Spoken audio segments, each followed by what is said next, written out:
Assalamualaikum warahmatullahi wabarakatuh.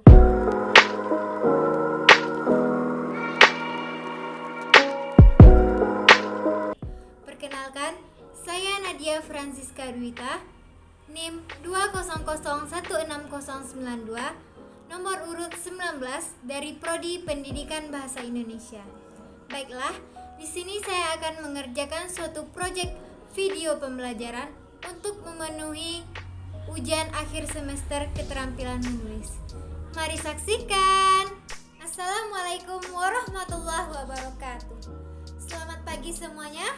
Bagaimana kabar kalian semua? Semoga kita selalu dalam lindungan Allah Subhanahu wa taala. Setelah di pertemuan sebelumnya kita mempelajari berbagai macam jenis teks, masuk ke pertemuan sekarang kita akan mempelajari tentang teks prosedur. Sebelum kita mengupas secara tuntas tentang teks prosedur, marilah kita mengetahui apa sih teks prosedur itu. Ayo, di sini ada yang tahu nggak apa teks prosedur itu? Ya, benar sekali. Teks prosedur adalah sebuah teks yang berisikan langkah-langkah atau tahapan yang harus dilakukan untuk mencapai tujuan tertentu yang kita inginkan. Ya, jadi dari pengertian teks prosedur tersebut kita dapat memahami apa itu teks prosedur. Baiklah anak-anak, setelah kita membahas apa itu teks prosedur atau pengertian dari teks prosedur, sekarang kita masuk ke struktur dari teks prosedur. Ayo, siapa yang tahu ada berapa sih struktur dari teks prosedur tersebut? Ya, benar sekali. Ada 5 struktur dari teks prosedur. Yang pertama ada judul, yang kedua tujuan, yang ketiga material, yang keempat langkah-langkah atau tahapan, dan yang terakhir penutup. Sekarang kita akan membahas struktur teks prosedur secara tuntas. Yang pertama, ada struktur teks prosedur yang berupa judul. Pada bagian judul ini dapat berupa nama benda atau sesuatu yang akan kita lakukan atau kita buat, atau dapat berupa cara melakukan sesuatu atau menggunakan sesuatu. Dalam kehidupan sehari-hari dapat kita temukan banyak berbagai macam judul teks prosedur, seperti cara membuat nasi goreng, cara menghidupkan kipas angin, dan lain sebagainya.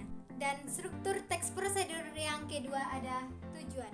Pada bagian ini berisikan tujuan penulis membuat teks prosedur tersebut. Struktur teks prosedur yang ketiga ada material atau alat dan bahan.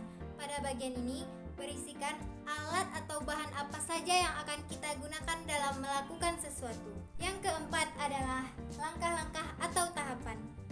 Pada bagian ini berisikan langkah-langkah atau tahapan dalam mengerjakan sesuatu dalam sebuah teks prosedur. Pada bagian ini sering disebut bagian inti karena di sini dijelaskan bagaimana cara kerja melakukan sesuatu atau menggunakan sesuatu tersebut.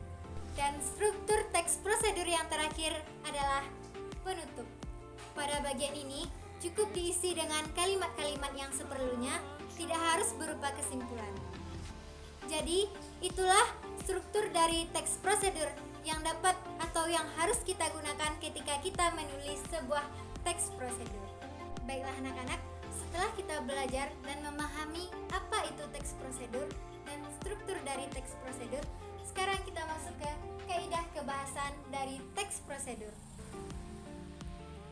Ayo, siapa di sini yang tahu apa saja sih kaidah kebahasan dari teks prosedur tersebut? Mari kita bahas satu persatu. Kaidah kebahasan teks prosedur yang pertama yaitu menggunakan penomoran. Menggunakan penomoran ini dapat berupa urutan atau tahapan yang dilakukan atau digunakan dalam sebuah teks prosedur. Yang kedua yaitu menunjukkan kata atau kalimat perintah. Kata atau kalimat perintah dapat berupa masukan atau rebuslah. Selanjutnya yaitu menggunakan kalimat keterangan cara. Kalimat keterangan cara dapat berupa diaduk dengan rata atau dikocok hingga terhaduk semuanya. Selanjutnya yaitu menggunakan kalimat keterangan alat. Dapat berupa potonglah dengan pisau. Selanjutnya yaitu menggunakan keterangan tujuan. Ayo, siapa di sini yang tahu apa itu kata atau kalimat keterangan tujuan? supaya agar. Selanjutnya yaitu menggunakan kalimat saran atau larangan.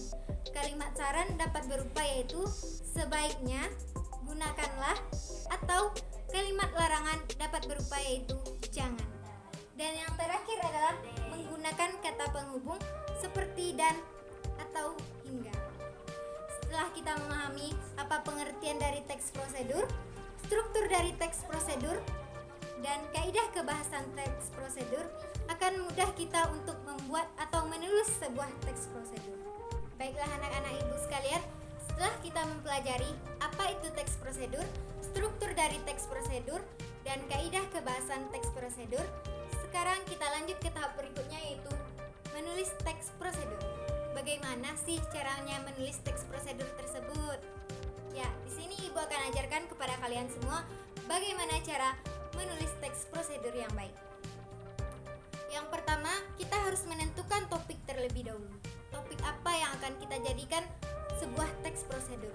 Setelah kita menentukan topik, lanjut ke tahap berikutnya yaitu mengumpulkan informasi tentang teks prosedur yang akan kita buat. Dan selanjutnya, kita menyusun kerangka karangan atau langkah-langkah yang akan kita buat. Setelah itu, kita tentukan judul pada teks prosedur yang akan kita buat. Di sini, ibu menuliskan judul teks prosedur yang akan kita buat adalah cara membuat telur mata sapi. Di sini, ibu telah menuliskan cara membuat telur mata sapi atau judul dari teks prosedur yang akan kita buat. Setelah kita menuliskan judul, lanjut ke tahap berikutnya yaitu kita menuliskan tujuan dari teks prosedur tersebut. Di sini, tujuan yang ibu tuliskan yaitu telur mata sapi adalah satu di antara menu makanan yang dapat dimakan sendiri atau menjadi pelengkap makanan lain seperti nasi goreng, mie goreng, dan lain sebagainya. Setelah kita menuliskan tujuan dari teks prosedur tersebut, masuk ke tahap berikutnya sesuai dengan struktur teks prosedur yaitu material atau menuliskan bahan dan alat yang digunakan dalam teks prosedur. Di sini, ibu menuliskan bahan yang digunakan untuk membuat telur mata sapi yaitu 1 butir telur, garam, minyak. Dan bahan yang digunakan untuk membuat telur mata sapi yaitu kompor, wajan, spatula, dan piring. Setelah kita menuliskan material pada teks prosedur yang kita buat, kita tentukan atau kita tuliskan langkah-langkah atau tahapan dalam mengerjakannya. Pada langkah-langkah atau tahapan dalam menulis teks prosedur, juga kita gunakan kaidah kebahasan dari teks prosedur.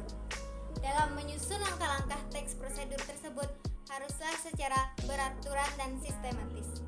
Di sini, langkah-langkah membuat telur mata sapi yaitu menyalakan api dengan ukuran sedang, kemudian letakkan wajan di atas kompor, masukkan minyak ke wajan, tunggu hingga panas, lalu pecahkan telur dan tuang isi telur ke dalam wajan, dan jangan lupa untuk menambah garam secukupnya. Supaya telur matang sempurna, balikan telur dengan menggunakan spatula. Dan jika telur sudah matang, tiriskan sebentar, kemudian letakkan di atas piring. Langsung kita menuliskan penutup pada bagian akhir yaitu telur mata sapi sudah siap disajikan. Maka setelah sampai ke bagian penutup, teks prosedur yang kita tulis atau kita buat pun selesai. Jadi dapat kita simpulkan bahwa ketika kita sudah memahami apa materinya, maka kita akan mudah untuk menulis sebuah teks tersebut. Jadi bagaimana anak-anak? Cukup mudah kan untuk mempelajari dan menulis teks prosedur ini? Ya, teks prosedur bertujuan untuk membantu seseorang memahami bagaimana cara melakukan sesuatu atau membuatnya secara tepat. Selain itu, teks prosedur juga mudah ditemukan karena memiliki ciri khas yang berbeda dari teks lainnya, baik dari segi isi maupun kebahasaannya. Kemudian, teks prosedur ini juga mudah kita temukan dalam kehidupan sehari-hari. Sampai di sini dulu pembelajaran kita hari ini. Semoga bermanfaat bagi kita semua. Mohon maaf atas segala kesalahan. Terima kasih atas perhatian kalian semua. Wassalamualaikum warahmatullahi wabarakatuh.